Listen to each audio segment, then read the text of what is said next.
All right, guys. I think they're really back. I think the Yankees are back. I think the evil empire's back. I think the 98 Yankees, shades of the 98 Yankees that swept the Padres that went 125 and 50 are creeping back in 2026. Finally, I'm a little excited. I'm a little nervous, mainly for social media and the run I've been on the last couple of years against the Yankees. But I think it's good for baseball. We're seeing the Yankees the way the Yankees were meant to be. And I love it. This is a Hold My Ball podcast. Let's talk about the Yanks.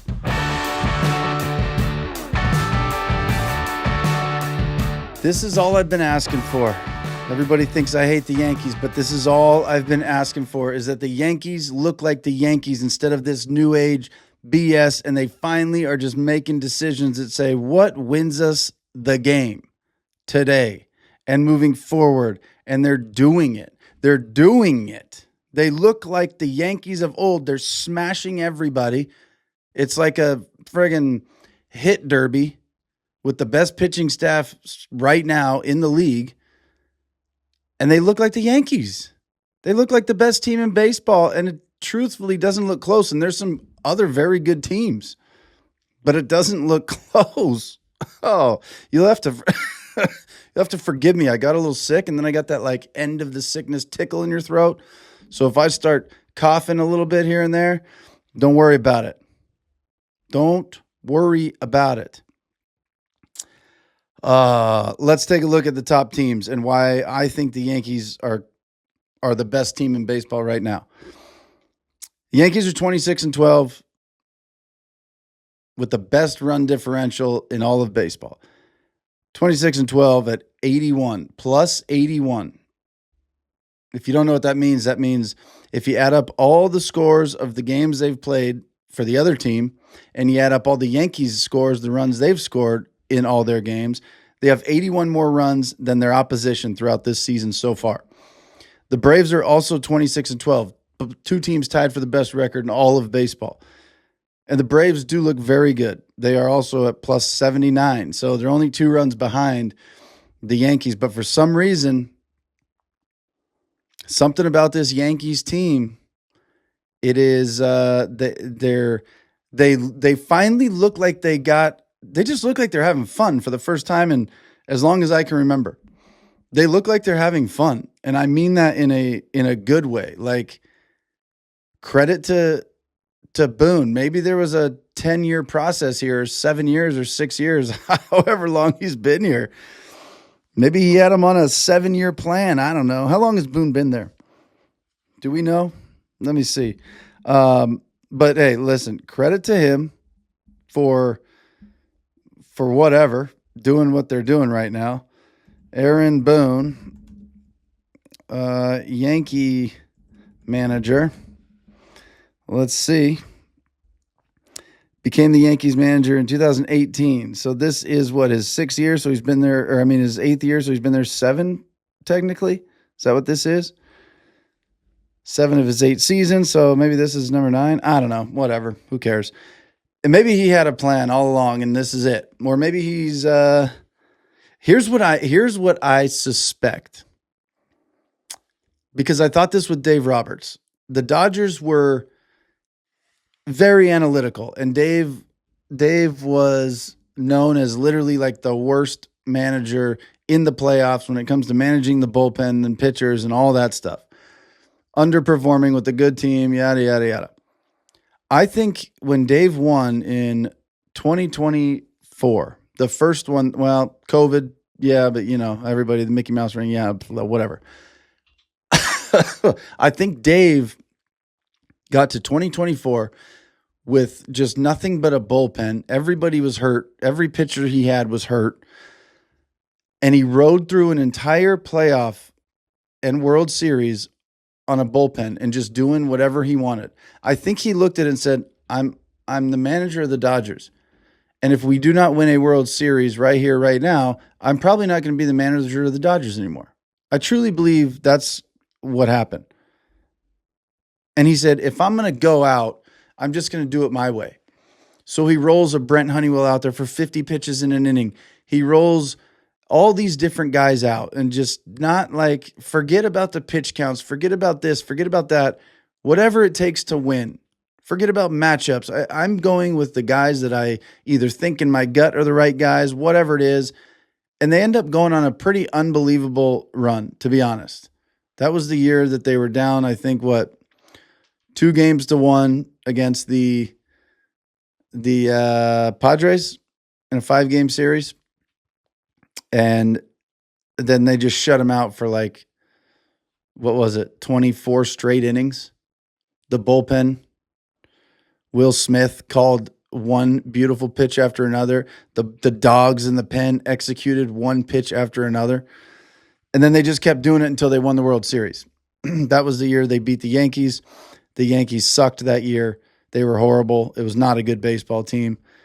They weren't great last year either. And now this year, I think, and so when Dave won that World Series, it's like he could do whatever he wants.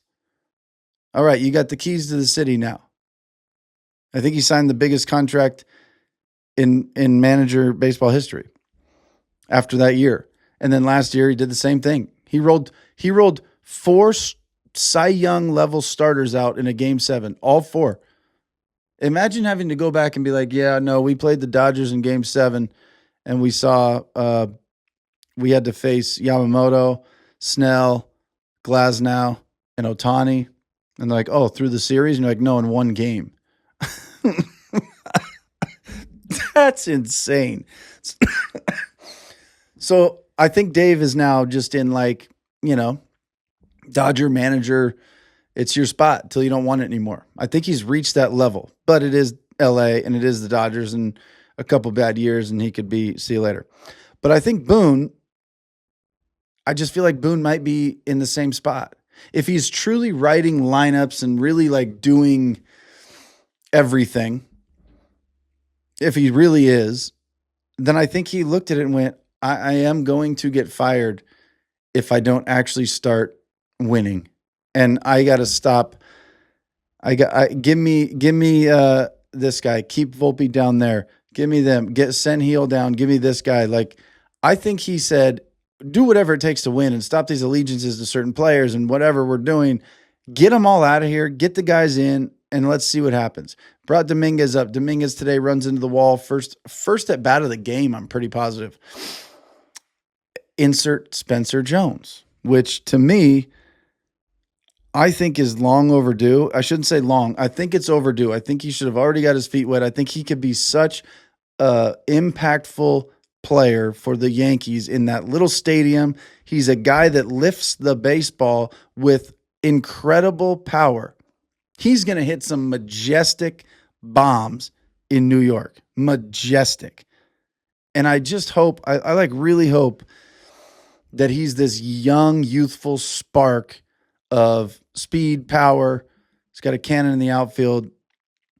Man, would I love to see him show up and have an impact. I think that would be incredible. He's got 30. He's played 33 games in AAA this year. He's got 11 bombs. If he can carry some of that over into the big leagues, he's going to be pretty freaking awesome. He's going to be awesome.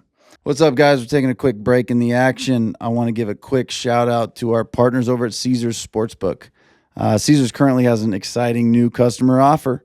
Bet $1 and double your winnings on your next 10 wagers. Sign me up, baby. Use code HoldMyBall, DYW. That is, use code HoldMyBall, DYW. When you sign up to activate the offer and support me and the Hold My Ball podcast. This is why I love you guys, because you've been bought into this show from the beginning, and it's grown and it's doing such amazing things. And this is the kind of stuff that allows us to keep doing it. So thank you. I appreciate it. Hold My Ball, DYW. At the end, that stands for double your winnings. Easy way to remember it. Hit the link in the description for more info. Terms and conditions apply. Guys, as always, please bet responsibly. Have some fun with it. Take it seriously, but have a good time. And go get this double your winnings on your next 10 wagers with Hold My Ball, DYW, with our friends over at Caesars Sportsbook. Again, Always bet responsibly. But this is it, man. The Yankees are doing what the Yankees should be doing, and they're sitting there waiting on Cole and Rodon. And if you add those two guys into the mix and they actually show up and provide and do what they can do, then they're in business. My only worry is that when things are going as good as they're going, anything you throw in there, it's not so much a putting Dominguez in. It's not so much a putting Spencer Jones in, because these are injuries that happen, and you have to put Spencer Jones in because of the injury to Dominguez. You could have gone with Oswaldo, who I really like. I really like him. He's a little Swiss Army knife, can do a lot of things. But I don't have a problem bringing a guy like Spencer Jones up or anybody when it's necessity. But like bringing up a Volpe, and it's like, we don't need Volpe here right now, and it messes with the vibes. Bringing a Cole back, and you're like, okay, well now the guys that have been literally leading the league in ERA through, what are they, 26 and 12 through 38 games, 40 games. This unit we have, this pitching staff, is the best in baseball, and you throw Cole in there just because he's Garrett Cole. Why wouldn't you? He's good. It just screws with vibes. It just does. And he could, so it really is heavy. It weighs heavy on the guy coming in, joining this team right now to fit in. Even if you've been there, even if you're Cole and you're on a huge pitching contract, it weighs very heavy on him to go, okay, this team is in a great spot.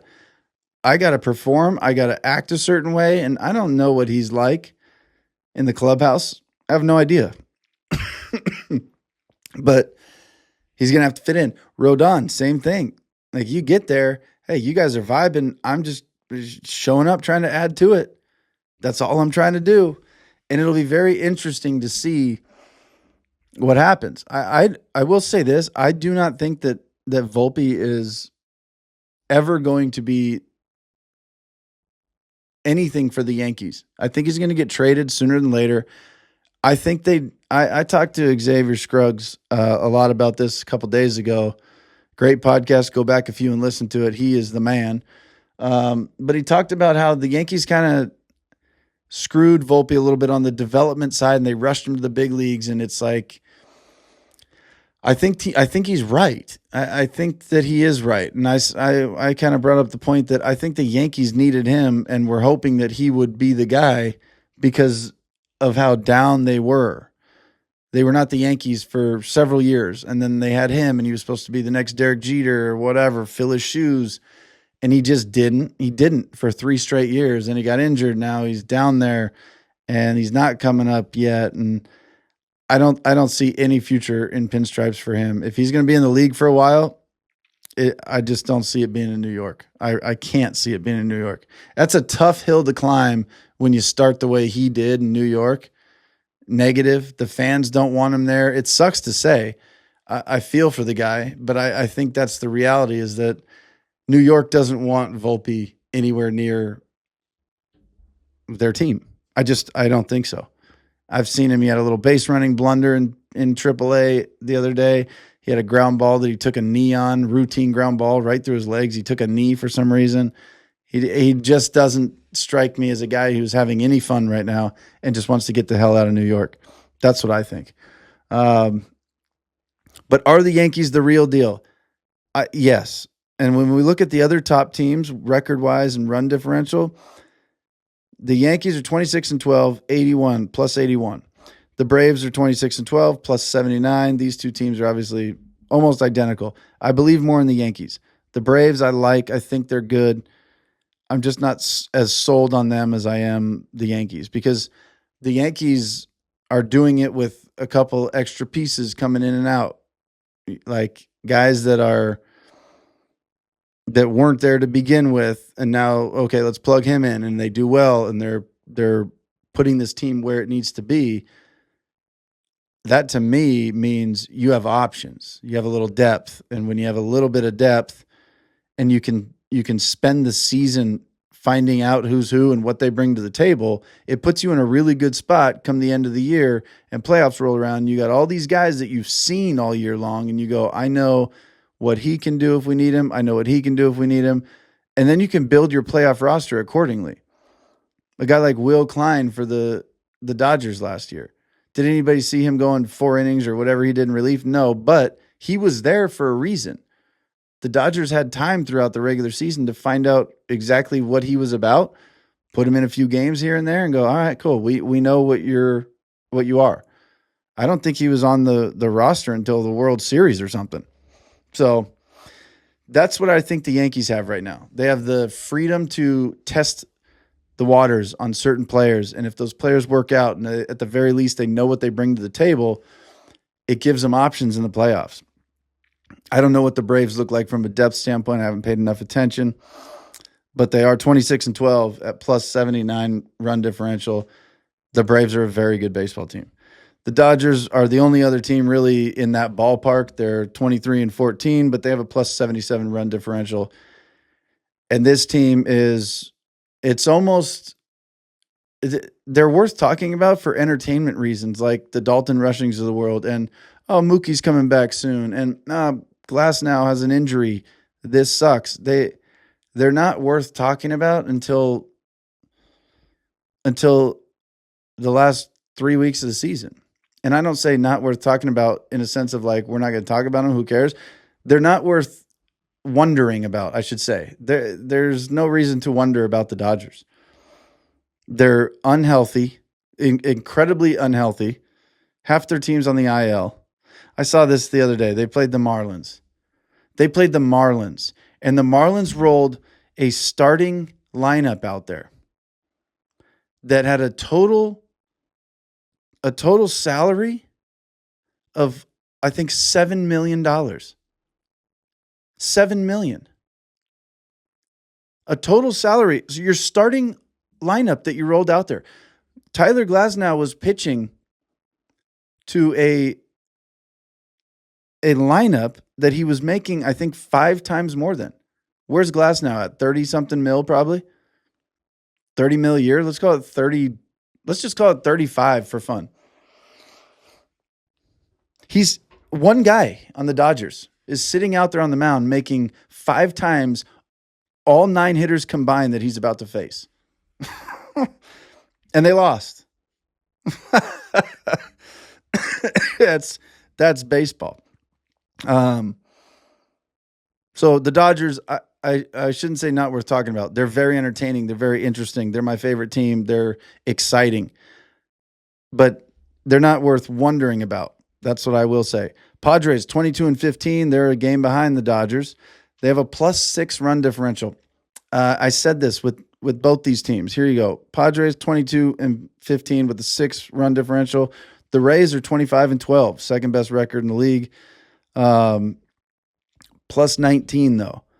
And then the Cubbies are 26-12, plus 50. And these guys, hey, look, the Cubbies they got a win streak at home, which is 15-game home winning streak.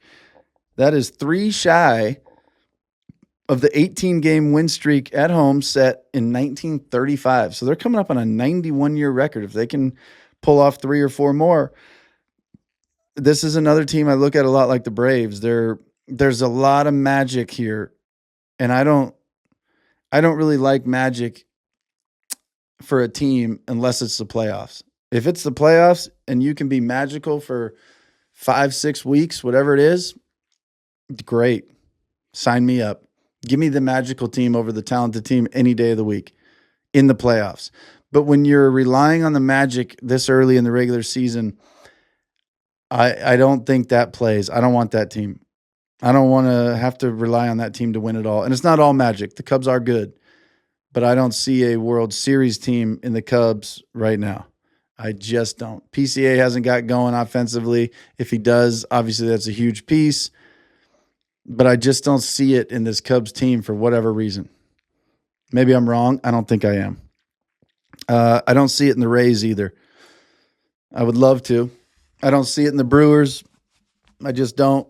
I think the Brewers are a winning team. I do not think they're a championship team. I don't think they have been a championship team in a long time, but I think they are a winning team, and they have been, and they're well managed, and they're well put together, and they do a phenomenal job, and I love them. I just don't see them as a threat.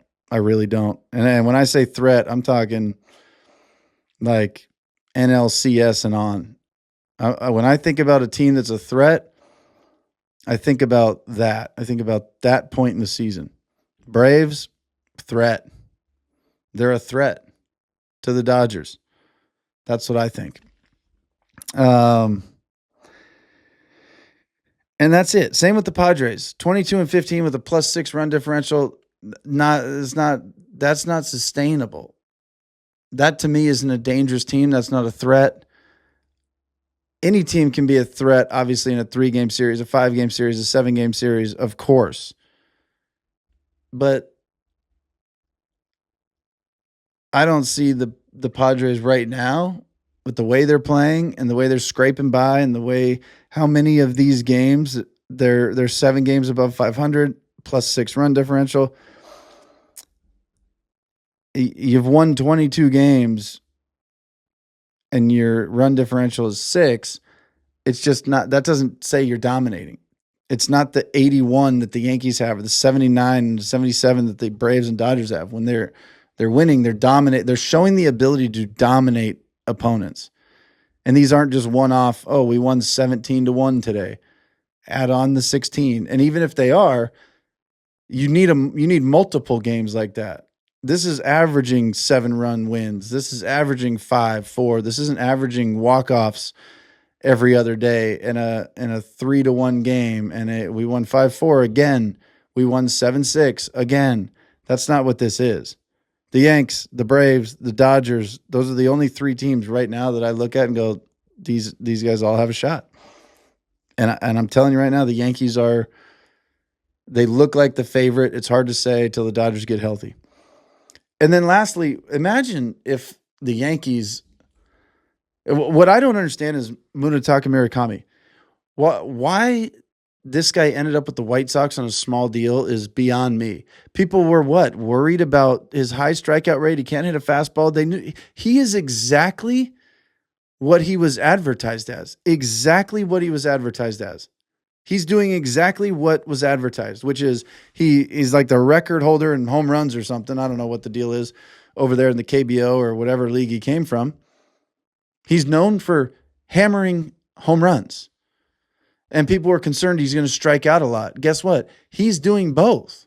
He's doing exactly what is advertised. He's got 14 jacks. He's hitting 230-something.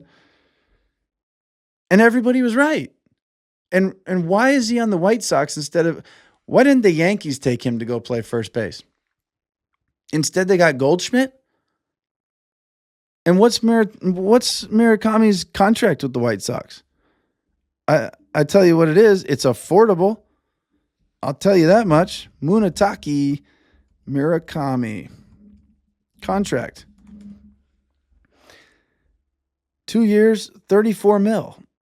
That's AI, first thing that pops up. I hate the fact that AI is like the first thing now on Google that pops up. AI review, overview. So $17 million a year. $17 million a year. Instead, and I know that they don't need a first baseman over here with the Yankees, for $13 million less, $13 million less, they have Paul Goldschmidt as a backup guy. You have Ben Rice over there. I know. That's great. Ben Rice is leading MVP candidate right now. 343 average, 12 home runs. Ben Rice is the man. This is the absolute man. He did get hit in his left hand contusion, which is a huge bummer here. He has missed 4 straight games. Now, this is the kind of thing that you just hope with the start he's had, that when he comes back, it's not a setback. I really hope that is not the case. Huge fan of Ben Rice. But this is it. Do you guys agree? Please let me know in the comments here. Are the Yankees back?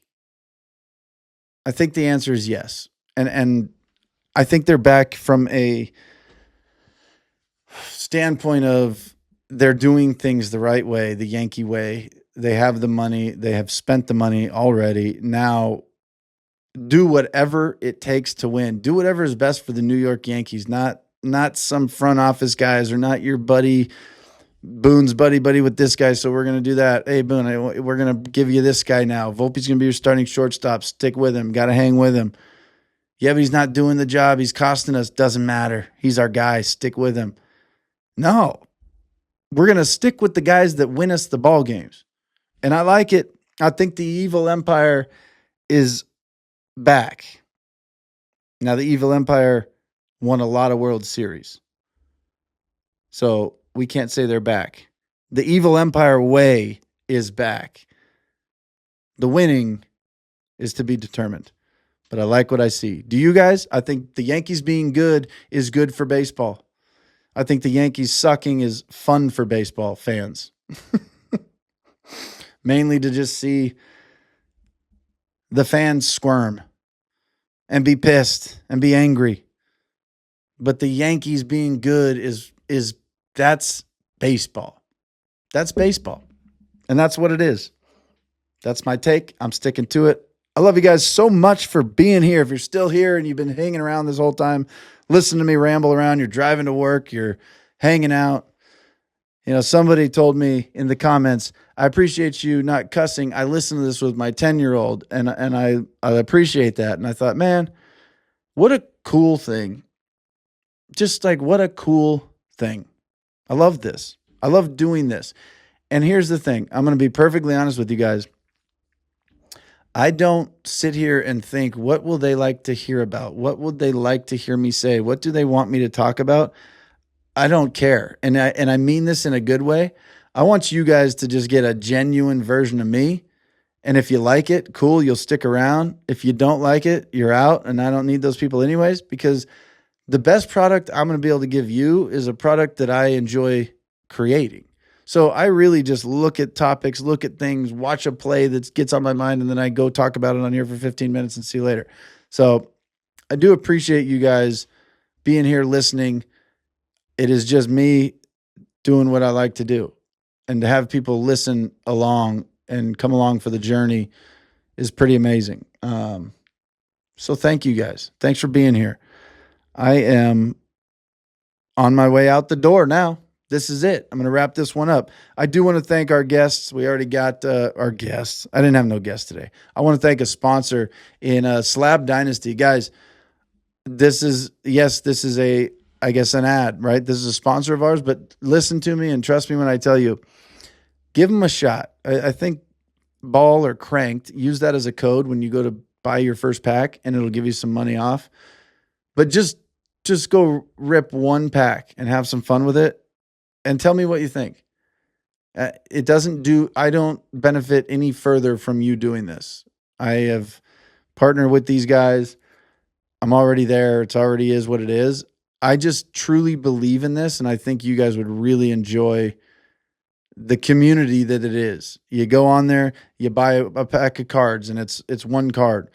And you pick your price, a $25 card, a $50, a $75, $100, $100, whatever it is. Whatever your bank account tells you, let's go get this card. And it rips the card right there. And then you can sell it right back. This, for me, is the big deal. Because when I buy an actual pack of cards, I'm not in the hobby that much to where I'm like going to the right places to sell these cards. It is essentially a waste of money or just some cool cards that sit around here. I don't know where to sell them. It's not my gig. When I do this online with Slab Dynasty, they tell you right then and there what the card's worth, and they give you a 92% buyback offer. I just ripped I wouldn't lie to you guys. I spent $100 on one card. I'll put it in here. I'll show you. I spent $100 on a card. I opened it an hour ago, right before I started filming this. And I ripped an Ohtani rookie card for 900 something bucks. It was freaking awesome. I was pumped. I was like pumped. And my options are sell it back for probably 8 something and make $700 on it, or have them send it to me. They'll ship it to me immediately and it'll be here in a couple days. Or I put it in their marketplace and I trade with somebody else. Hey, I want this kind of card and I'll trade with them. So this is just something I truly enjoy. I really enjoy, and I think you guys would too. Go check them out, slabdynasty.com. And that's the show, ladies and gentlemen. Thank you for being here. I appreciate you. I love you. I will see you on the next one. Don't forget to like, subscribe, follow, send this to a friend, comment, do all the things that don't cost you any money. That's how you guys support. That's how you guys are the original sponsors of this show. You support for free. Companies support financially. Everybody wins. I thank you guys for being here. Catch you on the next episode.